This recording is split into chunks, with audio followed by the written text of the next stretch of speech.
আপনাদের বলছি, আপনার যে সহযাত্রী আপনার কাছে বা পাশে বসে আছে, যে আপনার সঙ্গে নিত্যযাত্রা করে, অথচ আপনি জানেন সে হয়তো টিকিটও কাটে না। এইখানেই আমরা পূর্ব রেলের তরফ থেকে একটা স্পেশাল ড্রাইভ নিচ্ছি। এই যে সহযাত্রীরা টিকিট কাটছেন না, আপনার সহযাত্রীরা, তাদেরকে একটু বলে রেখে দিন যে যে কোনো দিন যে কোনো মুহূর্তে, যেমন ধরুন তালদি থেকে আমরা হয়তো চাপবো টিকিট চেকিং স্কোয়াড সন্ধ্যে 6টায় বা 7টার সময়, তখন ধরা পড়লে কিন্তু সমাজে মান ইজ্জত একদম ধুয়ে যাবে, খারাপ লাগবে সবারই।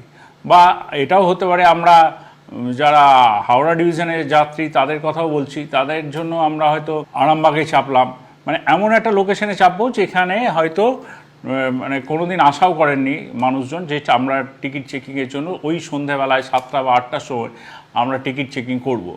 এটা উদ্দেশ্য কিছু নয় যে টিকিট চেকিং করে আমরা রেলওয়ে প্রচুর লাভ করবে, এটা নয়। কিন্তু যেটা উদ্দেশ্য সেটা হলো যে আপনার সহযাত্রীকে একটু বুঝিয়ে দেওয়া যে মানুষের উপকারের জন্য রেল এই কাউন্টারগুলো করেছে, ইউটিএস সিস্টেম করেছে যাতে সহজে টিকিটটা কাটতে পারে।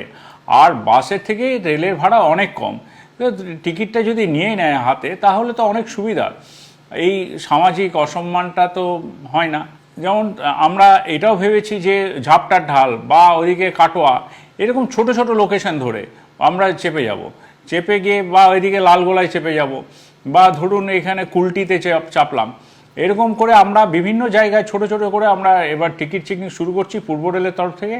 শুধু আপনাদের কাছে এটা বিনীত অনুরোধ, আপনার সহযাত্রী যে টিকিট কাটছে না তাকে টিকিট কাটান, মাত্র 5 থেকে 10 টাকা মাত্র ভাড়া, যেখানে বাসে অন্তত 50 টাকা, 70 টাকা, 100 টাকাও বাস ভাড়া হয়ে যায় সেই সমদূরত্ব জার্নি করতে গেলে। আবারও বলছি, রেলের কোনো উদ্দেশ্য নেই যে টিকিট চেকিংয়ে থেকে আর্নিংস বাড়ানো।